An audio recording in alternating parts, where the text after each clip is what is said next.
Hoshiarpur news ਦੇਖ ਰਹੇ ਸਾਰੇ ਹੀ ਦਰਸ਼ਕਾਂ ਦਾ ਸਵਾਗਤ ਹੈ ਅਤੇ ਮੈਂ ਹਾਂ ਚੇਤਨ ਕਸ਼ਪ। ਹੁਸ਼ਿਆਰਪੁਰ ਨਿਊਜ਼ ਦੀ ਟੀਮ ਇਸ ਸਮੇਂ ਮੌਜੂਦ ਹੈ ਹੁਸ਼ਿਆਰਪੁਰ ਚੰਡੀਗੜ੍ਹ ਰੋਡ ਤੇ ਸਥਿਤ ਪਿੰਡ ਟੱਕੋਂ ਵਿਖੇ, ਜਿੱਥੇ ਕਿ ਇੱਕ ਨੌਜਵਾਨ ਗੁਰਵਿੰਦਰ ਸਿੰਘ ਵੱਲੋਂ ਤਕਨੀਕੀ ਸਿੱਖਿਆ ਹਾਸਲ ਕਰਨ ਦੇ ਬਾਵਜੂਦ ਵੀ ਖੇਤੀਬਾੜੀ ਦੇ ਧੰਦੇ ਨੂੰ ਅਪਣਾਇਆ ਗਿਆ ਹੈ। ਸਾਡੇ ਨਾਲ ਇਸ ਸਮੇਂ ਖੁਦ ਗੱਲਬਾਤ ਕਰਨ ਲਈ ਮੌਜੂਦ ਨੇ ਗੁਰਵਿੰਦਰ ਸਿੰਘ। ਉਹਨਾਂ ਨਾਲ ਗੱਲਬਾਤ ਕਰਦੇ ਹਾਂ ਕਿ ਆਖਿਰਕਾਰ ਤਕਨੀਕੀ ਸਿੱਖਿਆ ਹਾਸਲ ਕਰਨ ਦੇ ਬਾਵਜੂਦ ਵੀ ਉਹਨਾਂ ਵੱਲੋਂ ਖੇਤੀਬਾੜੀ ਦੇ ਧੰਦੇ 'ਚ ਹੀ ਕਿਉਂ ਦਿਲਚਸਪੀ ਦਿਖਾਈ ਗਈ ਹੈ। ਹਾਂਜੀ ਸਰ, ਸਤਿ ਸ਼੍ਰੀ ਅਕਾਲ ਜੀ। ਸਤਿ ਸ਼੍ਰੀ ਅਕਾਲ ਜੀ। ਬਹੁਤ ਬਹੁਤ ਸਵਾਗਤ ਹੈ ਹੁਸ਼ਿਆਰਪੁਰ ਨਿਊਜ਼ ਵੈਬ ਟੀਵੀ ਤੇ ਤੁਹਾਡਾ। ਤੇ ਸਭ ਤੋਂ ਪਹਿਲਾ ਸਵਾਲ ਹੈ ਕਿ ਤਕਨੀਕੀ ਸਿੱਖਿਆ ਤੁਸੀਂ ਸਰ ਹਾਸਲ ਕੀਤੀ ਹੈ, ਡਿਪਲੋਮਾ ਤੁਸੀਂ ਕੀਤਾ ਹੋਇਆ ਹੈ, ਪਰ ਫਿਰ ਵੀ ਤੁਸੀਂ ਖੇਤੀਬਾੜੀ ਦੇ ਧੰਦੇ ਨੂੰ ਅਪਣਾਇਆ, ਕੀ ਕਾਰਨ ਹੈ? ਸਭ ਤੋਂ ਪਹਿਲਾਂ ਤਾਂ ਹੁਸ਼ਿਆਰਪੁਰ ਨਿਊਜ਼ ਦੀ ਪੂਰੀ ਟੀਮ ਦਾ ਧੰਨਵਾਦ ਜੀ।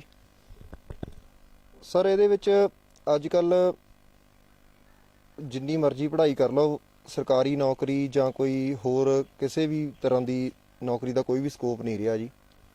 ਔਰ ਪ੍ਰਾਈਵੇਟ ਸੈਕਟਰ ਦੇ ਵਿੱਚ ਜਿੰਨੀਆਂ ਵੀ ਪ੍ਰਾਈਵੇਟ ਫਰਮਾਂ ਨੇ ਉਹ 5000 ਤੋਂ ਲੈ ਕੇ 10,000 12,000 ਰੁਪਈਆ ਇੱਕ ਮੁਲਾਜ਼ਮ ਨੂੰ ਦਿੰਦੀਆਂ ਨੇ ਔਰ 24 ਘੰਟੇ ਉਹਦਾ ਖੂਨ ਨਿਚੋੜਦੀਆਂ ਨੇ ਜੀ। ਸਾਡੇ ਪੇਰੈਂਟਸ ਸ਼ੁਰੂ ਤੋਂ ਖੇਤੀ ਕਰ ਰਹੇ ਸੀਗੇ ਤੇ ਉਹਨਾਂ ਨਾਲ ਅਸੀਂ ਵੀ ਖੇਤੀ ਦੇ ਵਿੱਚ ਹੱਥ ਵਟਾਉਂਦੇ ਸੀਗੇ ਜੀ। ਰਵਾਇਤੀ ਖੇਤੀ ਦੇ ਵਿੱਚ ਬਾਰ-ਬਾਰ ਉਹੀ ਫਸਲਾਂ ਬੀਜੀ ਜਾਣ ਦੇ ਨਾਲ ਇੱਕ ਤਾਂ ਜ਼ਮੀਨ ਦੀ ਉਪਜਾਊ ਸ਼ਕਤੀ ਨੂੰ ਨੁਕਸਾਨ ਹੋ ਰਿਹਾ ਸੀਗਾ ਜੀ, ਤੇ ਇੱਕ ਆਮਦਨ ਦਾ ਕੋਈ ਪੱਕਾ ਜ਼ਰੀਆ ਨਹੀਂ ਹੈਗਾ। ਕਿਸਾਨ ਮੰਡੀਆਂ ਤੇ ਆੜ੍ਹਤੀਆਂ ਦੇ ਉੱਪਰ ਡਿਪੈਂਡ ਹੈ ਜੀ। ਇਹ ਸਾਰੀਆਂ ਸਮੱਸਿਆਵਾਂ ਤੋਂ ਨਿਜਾਤ ਪਾਉਣ ਲਈ ਅਸੀਂ ਸਾਰੇ ਹੀ ਤਰ੍ਹਾਂ ਦੇ ਨਾਲ ਖੇਤੀਬਾੜੀ ਮਹਿਕਮੇ ਜਾਂ ਕੋਈ ਹੋਰ ਜਿਹੜੇ ਮਾਹਰ ਕਿਸਾਨ ਸੀ ਉਹਨਾਂ ਦੀਆਂ ਸਲਾਹ ਲੈਣ ਤੋਂ ਬਾਅਦ ਅਸੀਂ ਪਿਆਜ਼ਾਂ ਦੀ ਖੇਤੀ ਨੂੰ ਅਪਣਾਇਆ ਜੀ। ਔਰ ਅਸੀਂ ਜਿੰਨੇ ਟਾਈਮ ਤੋਂ ਵੀ ਹੁਣ ਪਿਆਜ਼ਾਂ ਦੀ ਖੇਤੀ ਕਰ ਰਹੇ ਹਾਂ ਔਰ ਇਹਦੇ ਵਿੱਚ ਸਾਨੂੰ ਬਹੁਤ ਵਧੀਆ ਲਾਭ ਮਿਲ ਰਿਹਾ ਜੀ। ਸਰ, ਕੀ ਖਰਚ ਆਂਦਾ ਵਾ ਤੇ ਕੀ ਲਾਗਤ ਆਂਦੀ ਹੈ ਇਸ ਖੇਤੀ ਦੇ, ਔਰ ਕੀ ਤੁਹਾਨੂੰ ਇਹਦੀ ਫਿਰ ਆਮਦਨ ਹੁੰਦੀ ਹੈ? ਜਿਹੜੀ ਪਿਆਜ਼ ਦੀ ਫਸਲ ਹੈ ਜੀ, ਇਹ ਮਜ਼ਦੂਰੀ ਦੇ ਨਾਲ ਭਰੀ ਪਈ ਫਸਲ ਹੈ ਜੀ। ਸ਼ੁਰੂ ਤੋਂ ਲੈ ਕੇ ਅਖੀਰ ਤੱਕ ਇਹਦਾ ਸਾਰਾ ਇਹ ਕੰਮ ਜਿਹੜਾ ਹੈ ਉਹ ਮਜ਼ਦੂਰਾਂ ਦੇ ਨਾਲ ਹੀ ਹੁੰਦਾ ਹੈ ਜੀ। ਬਾਕੀ ਫਸਲਾਂ ਵਾਂਗ ਨੂੰ ਨਹੀਂ ਕਿ ਡਰਿਲ ਨਾਲ ਬੀਜ ਕੇ ਤੇ ਕੰਬਾਈਨ ਨਾਲ ਵੱਢ ਕੇ ਮੰਡੀ ਚਲੇ ਗਏ ਜੀ। ਪਨੀਰੀ ਬੀਜਣ ਤੋਂ ਲੈ ਕੇ ਬੋਰੇ ਭਰ ਕੇ ਵੇਚਣ ਤੱਕ ਦਾ ਸਾਰਾ ਹੀ ਕੰਮ ਜਿਹੜਾ ਆ ਉਹ ਲੇਬਰ ਤੋਂ ਹੁੰਦਾ ਹੈ ਜੀ। ਇਹਦੇ ਵਿੱਚ ਅਸੀਂ ਇਹ ਕਹਿ ਸਕਦੇ ਕਿ 60,000 ਤੋਂ ਲੈ ਕੇ 1 ਲੱਖ ਰੁਪਏ ਤੱਕ ਦਾ ਪ੍ਰਤੀ ਏਕੜ ਦਾ ਖਰਚਾ ਹੈ ਜੀ। ਔਰ ਖਰਚੇ ਤੁਸੀਂ ਵਧਾ ਘਟਾ ਸਕਦੇ ਹੋ ਅਗਰ ਤੁਸੀਂ ਵਿੱਚ ਉਹਦੇ ਖੁਦ ਥੋੜਾ ਕੰਮ ਖੁਦ ਕਰ ਲਓ ਤੇ ਥੋੜਾ ਕੰਮ ਲੇਬਰ ਤੋਂ ਕਰਵਾ ਲਓ ਜੀ। ਤੇ ਜੇਕਰ ਆਮ ਪਿਆਜ਼ ਦੇ ਮੁਕਾਬਲੇ ਤੁਹਾਡੇ ਪਿਆਜ਼ ਨੂੰ ਦੇਖਿਆ ਜਾਵੇ, ਸਾਈਜ਼ ਵਿੱਚ ਕਾਫੀ ਫਰਕ ਹੈ। ਕਿਸ ਕਿਸਮ ਦਾ ਪਿਆਜ਼ ਹੈ ਜਿਹੜੀ ਤੁਹਾਡੇ ਵੱਲੋਂ ਖੇਤੀ ਕੀਤੀ ਜਾ ਰਹੀ ਹੈ? ਪਿਆਜ਼ ਦੀ ਖੇਤੀ ਵਾਸਤੇ ਜਿਹੜੀ ਜ਼ਮੀਨ ਹੈ ਜੀ ਉਹ ਬਹੁਤ ਹੀ ਉਪਜਾਊ ਹੋਣੀ ਚਾਹੀਦੀ ਹੈ ਜੀ। ਜ਼ਮੀਨ ਦਾ ਜਿਹੜਾ ਪੀਐਚ ਲੈਵਲ ਉਹ 6 ਔਰ 7 ਦੇ ਵਿਚਕਾਰ ਹੋਣਾ ਚਾਹੀਦਾ ਜੀ। ਸਾਡੇ ਹੁਸ਼ਿਆਰਪੁਰ ਜ਼ਿਲ੍ਹੇ ਦੀ ਜਿਹੜੀ ਜ਼ਮੀਨ ਹੈ ਜੀ ਪਿਆਜ਼ ਦੀ ਖੇਤੀ ਲਈ ਬਹੁਤ ਹੀ ਵਧੀਆ ਮੰਨੀ ਗਈ ਤਾਂ ਨਹੀਂ ਕਹਿ ਸਕਦੇ ਆਪਾਂ, ਲੇਕਿਨ ਸਾਡੇ ਵੱਲੋਂ ਅਸੀਂ ਉਪਰਾਲਾ ਕੀਤਾ ਤੇ ਸਾਨੂੰ ਲੱਗ ਰਿਹਾ ਕਿ ਪਿਆਜ਼ ਦੀ ਖੇਤੀ ਲਈ ਬਹੁਤ ਹੀ ਵਧੀਆ ਹੈ ਜੀ।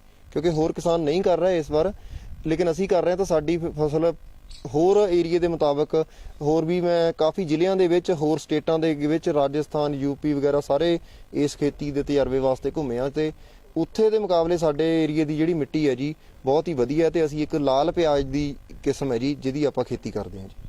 ਤਕਨੀਕੀ ਸਿੱਖਿਆ ਜਿਵੇਂ ਕਿ ਤੁਸੀਂ ਦੱਸਿਆ ਹਾਸਲ ਕੀਤੀ ਹੋਈ ਹੈ, ਬਾਵਜੂਦ ਇਸ ਦੇ ਤੁਸੀਂ ਖੇਤੀਬਾੜੀ ਦੇ ਧੰਦੇ 'ਚ ਆਏ ਹੋ। ਪਰਿਵਾਰ ਵਾਲਿਆਂ ਦਾ ਕਿਹੋ ਜਿਹਾ ਸਹਿਯੋਗ ਰਿਹਾ ਇਸ ਵਿੱਚ? ਪਰਿਵਾਰ ਵਾਲਿਆਂ ਦਾ ਜੀ ਮੈਨੂੰ 100% ਸਹਿਯੋਗ ਹੈ ਜੀ। ਔਰ ਮੈਂ ਕੋਈ ਵੀ ਕੰਮ ਕਰਨ ਲੱਗਦਾ ਤੇ ਮੈਨੂੰ 100% ਐਪਰੀਸ਼ੀਏਟ ਕਰਦੇ ਆ ਜੀ। ਔਰ ਮੇਰੇ ਤੋਂ ਛੋਟਾ ਬ੍ਰਦਰ ਹੈ ਜਾਂ ਸਾਡੇ ਵੱਡੇ ਭਾਜੀ ਹੁਣੀ ਨੇ, ਉਹ ਸਾਨੂੰ ਕਦੇ ਵੀ ਉਹਨਾਂ ਨੇ ਸਾਨੂੰ ਕਿਸੇ ਵੀ ਕੰਮ ਲਈ ਮਨਾ ਨਹੀਂ ਕੀਤਾ। ਔਰ ਜਿੰਨਾ ਵੀ ਉਹਨਾਂ ਵੱਲੋਂ ਟਾਈਮ 'ਚੋਂ ਟਾਈਮ ਕੱਢ ਕੇ ਹੈਲਪ ਹੁੰਦੀ ਆ, ਅਸੀਂ ਸਾਰੇ ਪਰਿਵਾਰ ਵਾਲੇ ਇਕੱਠੇ ਮਿਲ ਕੇ ਇਹ ਸਾਰਾ ਕੰਮ ਕਰਦੇ ਹਾਂ ਜੀ। ਜੋ ਪਿਆਜ਼ ਦੀ ਖੇਤੀ ਤੁਹਾਡੇ ਵੱਲੋਂ ਕੀਤੀ ਜਾ ਰਹੀ ਹੈ, ਇਹ ਗ੍ਰਾਹਕ ਲੱਗੇ ਹੋਏ ਨੇ ਇੱਥੇ ਜਾਂ ਮੰਡੀਕਰਨ ਵਿੱਚ? ਕਿੱਦਾਂ ਤੁਸੀਂ ਮੰਡੀਕਰਨ ਕਰਦੇ ਖੇਤੀ ਦਾ?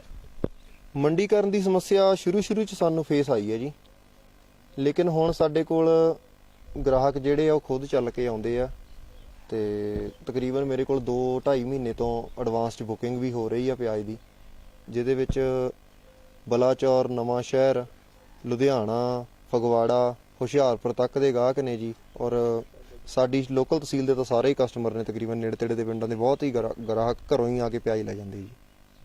ਨੌਜਵਾਨ ਨੇ ਅੱਜ ਕੱਲ੍ਹ ਕਿ ਬਾਹਰ ਜਾਣ ਦਾ, ਵਿਦੇਸ਼ਾਂ ਦਾ ਰੁਖ ਕਰ ਰਹੇ ਆ, ਤੁਸੀਂ ਆਪਣੇ ਹੀ ਸੂਬੇ 'ਚ ਰਹਿ ਕੇ, ਆਪਣੇ ਦੇਸ਼ 'ਚ ਰਹਿ ਕੇ ਇੱਥੇ ਖੇਤੀਬਾੜੀ ਦੇ ਧੰਦੇ ਨੂੰ ਅਪਣਾਇਆ, ਉਹਨੂੰ ਪ੍ਰਫੁੱਲਿਤ ਕਰ ਰਹੇ ਹੋ, ਤੁਸੀਂ ਹੋਰ ਵੀ ਅੱਗੇ ਜ਼ਿਆਦਾ ਨੌਜਵਾਨਾਂ ਨੂੰ ਕੀ ਅਪੀਲ ਕਰਨਾ ਚਾਹੋਗੇ ਤੁਸੀਂ?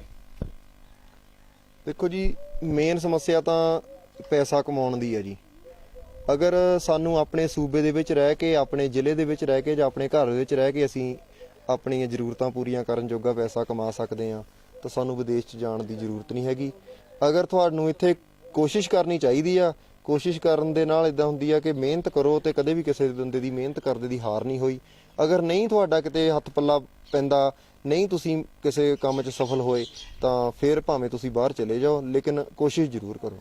ਜੇਕਰ ਅੱਜ ਦੇ ਮੌਜੂਦਾ ਸਮੇਂ ਦੀ ਗੁਰਵਿੰਦਰ ਜੀ ਗੱਲ ਕੀਤੀ ਜਾਵੇ ਤਾਂ ਜਿਹੜਾ ਕਿਸਾਨ ਆ ਉਹ ਪੂਰੀ ਤਰ੍ਹਾਂ ਕਰਜ਼ੇ ਦੇ ਵਿੱਚ ਫਸ ਕੇ ਰਹਿ ਚੁੱਕਾ ਹੈ। ਉਹਨਾਂ ਦਾ ਕਹਿਣਾ ਕਿ ਆਮਦਨ ਨਹੀਂ ਹੋ ਰਹੀ ਆ ਜਾਂ ਹੋਰ ਕਈ ਤਰ੍ਹਾਂ ਦੀਆਂ ਗੱਲਾਂ ਵੀ ਜਿਹੜੇ ਉੱਭਰ ਕੇ ਸਾਹਮਣੇ ਆਉਂਦੀਆਂ ਨੇ।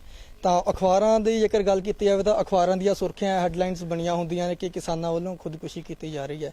ਇਸ ਦੇ ਬਾਵਜੂਦ ਤੁਸੀਂ ਖੇਤੀਬਾੜੀ ਦੇ ਧੰਦੇ ਨੂੰ ਅਪਣਾਇਆ, ਕੀ ਟਿੱਪਣੀ ਕਰੋਗੇ ਇਹਦੇ ਬਾਰੇ? ਖੁਦਕੁਸ਼ੀਆਂ ਦਾ ਮੇਨ ਸਿਲਸਿਲਾ ਤਾਂ ਜੀ ਸਾਡੇ ਖਰਚੇ ਆ ਜੀ। ਅਸੀਂ ਜਿੰਨੇ ਵਧਾਈ ਜਾਵਾਂਗੇ ਉਨਾ ਸਾਡੇ ਸਿਰ ਤੇ ਕਰਜ਼ਾ ਚੜੀ ਜਾਣਾ ਜੀ। ਜ਼ਮੀਨਾਂ, ਆਬਾਦੀ ਵਧੀ ਜਾਂਦੀ ਹੈ ਜੀ, ਜ਼ਮੀਨਾਂ ਘਟੀ ਜਾਂਦੀਆਂ ਨੇ। ਛੋਟਾ ਕਿਸਾਨ ਵੀ ਹੈ ਜਿਹੜਾ ਉਹ ਵੱਡਿਆਂ ਕਿਸਾਨਾਂ ਦੀ ਰੀਸ ਕਰਦਾ, ਠੇਕੇ ਤੇ ਜ਼ਮੀਨ ਲੈਂਦਾ, ਮਹਿੰਗੇ ਟਰੈਕਟਰ ਲੈਂਦਾ, ਮਹਿੰਗੀਆਂ ਗੱਡੀਆਂ ਦਾ ਸ਼ੌਂਕ ਪਾਲਦਾ ਜੀ।